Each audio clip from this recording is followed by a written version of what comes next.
Friends എല്ലാവർക്കും സുഖമാണെന്ന് വിചാരിക്കുന്നു. നമ്മളെ സഹോദരനായ കുഞ്ഞു മിഥുൻ സ്കൂളിൽ ഷോക്കടിച്ച് മരണപ്പെട്ടെന്ന് എല്ലാവരും ന്യൂസിലൂടെ അറിഞ്ഞു കാണും. ഇപ്പോൾ ഫുള്ള് ന്യൂസ് തുറന്നു കഴിഞ്ഞാൽ ആ ഒരു സംഭവമാണ്. അപ്പം ഞാൻ കണ്ടെന്ന് വെച്ചാൽ ഒരുപാട് പേര് പറയുന്നു മിഥുൻ കാരണം തന്നെയാണ് മിഥുൻ മരിച്ചത്, എന്തിനാണ് മിഥുൻ അതിൻ്റെ മണ്ടയ്ക്ക് വലിഞ്ഞു കയറിയെന്നാണ് എല്ലാവരും ചോദിക്കുന്നത്.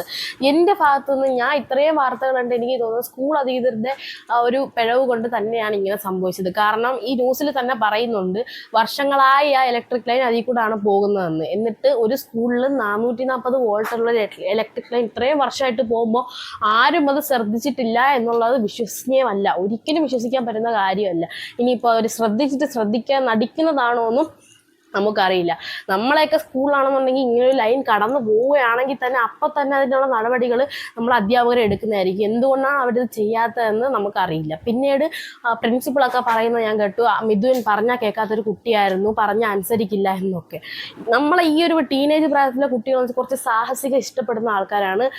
ഒരു തൻ്റെ കൂട്ടുകാരനെ മഴ സമയമാണ്, അപ്പം കൂട്ടുകാരൻ്റെ ചെരുപ്പ് നഷ്ടപ്പെട്ട് താൻ ഫുട്ബോൾ കളിക്കാൻ വിളിച്ചത് കൊണ്ടാണോ, തിരിച്ച് വീട്ടിലേക്ക് പോകുന്ന സമയത്ത് കാലിൽ ചെളിയാവുമ്പോൾ അവൻ്റെ അച്ഛൻ വഴക്ക് പറയുമ്പോൾ എന്നൊക്കെ ഉള്ള രീതിയിൽ കൂട്ടുകാരന് ആ ഒരു ചെരുപ്പ് എടുത്ത് കൊടുക്കാം എന്നുള്ള രീതിയിലായിരിക്കും മിഥുൻ അതിൻ്റെ മണ്ടയിൽ വലിഞ്ഞു കയറിയത്.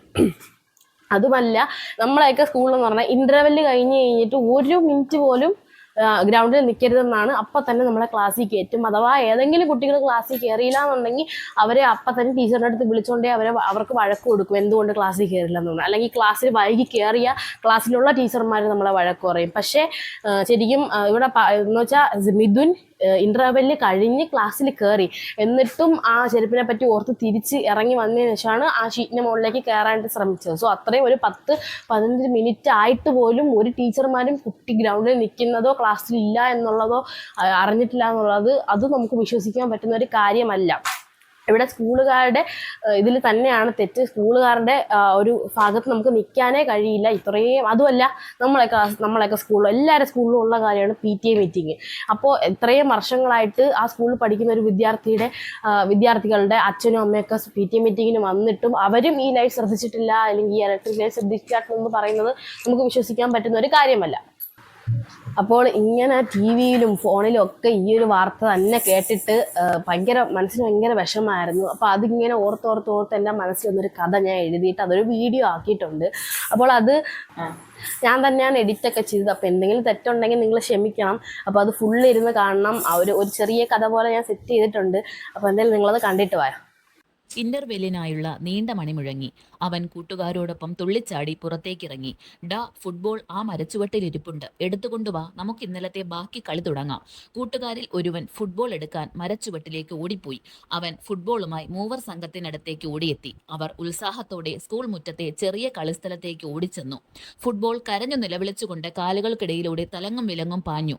ആവേശത്തോടെ അവർ കളി തുടർന്നു. ആർപ്പുവിളിയും കരഘോഷങ്ങളും സ്കൂൾ മുറ്റത്താകെ മാറ്റൊലി കൊണ്ടു.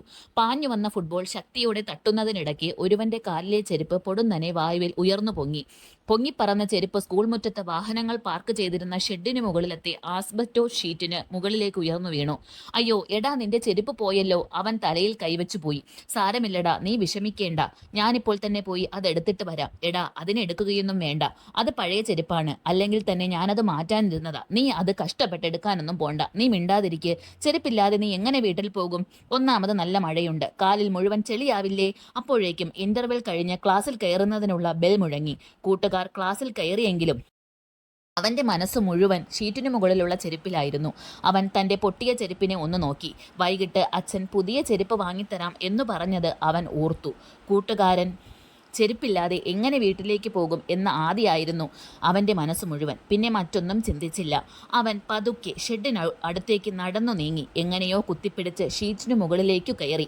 ചെരുപ്പ് വീണ്ടെടുത്ത് കൂട്ടുകാരന് കൊണ്ടു കൊടുക്കുമ്പോൾ അവൻ്റെ മുഖത്തെ സന്തോഷമായിരുന്നു അവൻ്റെ മനസ്സ് നിറയെ.